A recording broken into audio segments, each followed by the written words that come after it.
taking a peek at the key fob for the Ioniq 5.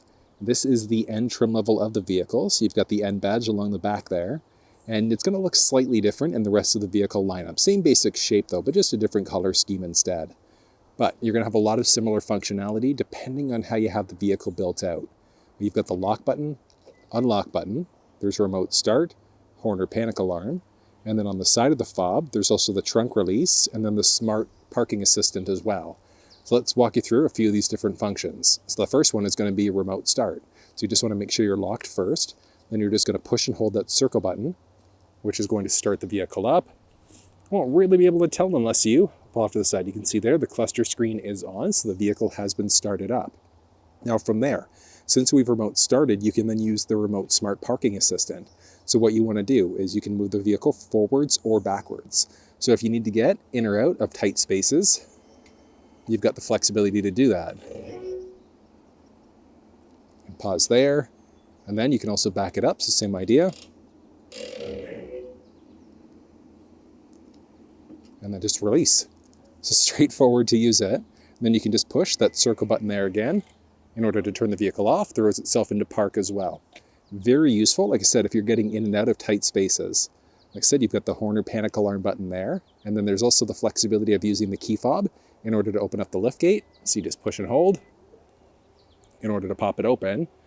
You can push again to close, or you can also close just using the button there instead.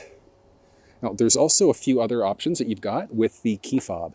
One of them is the smart trunk. So you want to make sure the vehicle's locked first. You have to get about 10 to 15 feet away for about 10 to 15 seconds or so.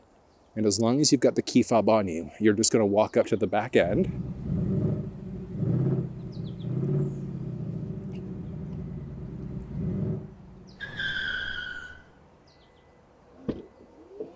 Up it goes. So, smart trunk, very, very useful feature.